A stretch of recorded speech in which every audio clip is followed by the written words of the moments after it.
Today there is interesting news from the Sumy direction. Here the Ukrainians advanced into the next Russian-held village, while the Russian command fell back on its only tactic, throwing more troops into the slaughter.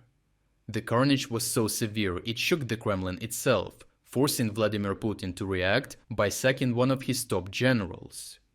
Ukrainian advances have cut off the village of Oleksiivka on 3 sides, leaving only a narrow tree line for Russian forces to move supplies and reinforcements.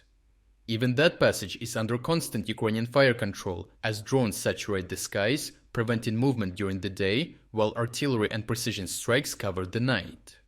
Russian sources admit command and control has effectively broken down near Oleksiivka, where Russian units are battered by endless Ukrainian strikes. For the troops trapped inside, there is little chance of meaningful support, and those Russians ordered to provide relief are eliminated even before nearing the village. Fighting has reached the southern outskirts and even the center of the village, where Russian forces are clinging to positions under increasingly desperate conditions. Russian analysts themselves admit that Oleksiivka has turned into a meat grinder, with defenders being worn down day by day. For Ukraine, there is no rush to lose forces in frontal assaults, as the plan is to squeeze the pocket until collapse becomes inevitable. Yet Russian commanders have refused to acknowledge reality, and instead of organizing an orderly retreat, they continue to demand assaults. In other directions, the Russians usually rely on sending 1 to 2 soldiers at a time to avoid detection, but here they are ordered forward in groups of 4 to 10 at a time, which only makes them more visible and easy targets. Ukrainian drones pick them off in batches, turning misguided orders into slaughter.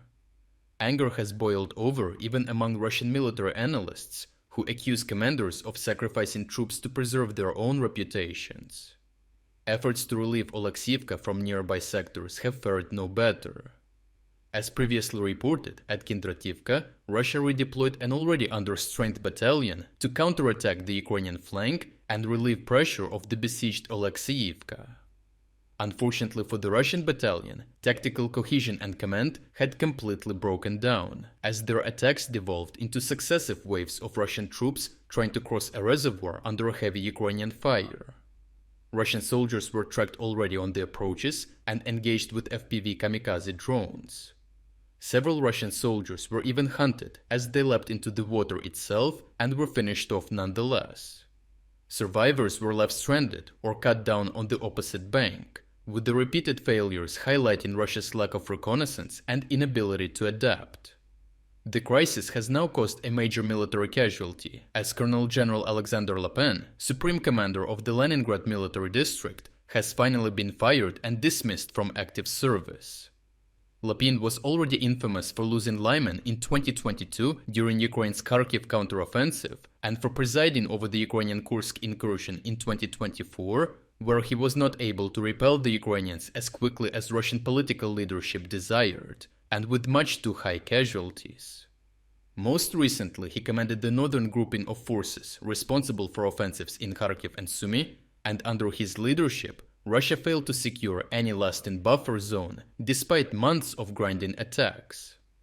Putin has traditionally avoided outright firing top commanders to prevent discontent within the military hierarchy, often instead reassigning them elsewhere.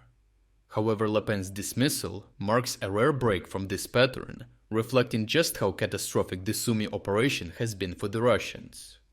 Overall, the Ukrainian approach in Sumy is working exactly as intended.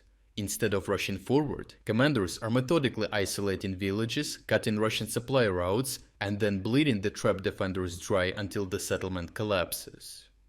Oleksiivka is the latest proof of this method, with defenders already surrounded and reinforcements destroyed before they can make a difference.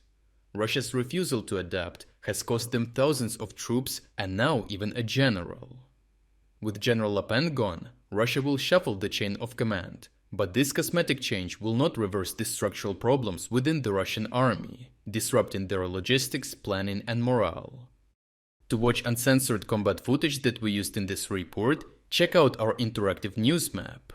Here we're unrestricted by the YouTube policies and can finally show you the full uncut version of what really happened. But what is even more important, this map will give you access to all our significant events analysis that go far beyond of what we could include in this video. We worked in the background for almost 1 year developing this map. So for everyone who liked the map and wants to support us financially, we are also launching a 50% sale on all subscription plans. Starting from just $3.99, you will not only gain premium access to the map with even more advanced features, but you will also unlock all our exclusive strategic updates, all front overviews, and strategic geopolitics videos. If you wanted to support our efforts but haven't had the chance, now is the perfect time to jump in and make a real difference. So check out the link in the description to become an exclusive member of our community. I truly appreciate everyone who stepped up to join us. Your support means the world to us.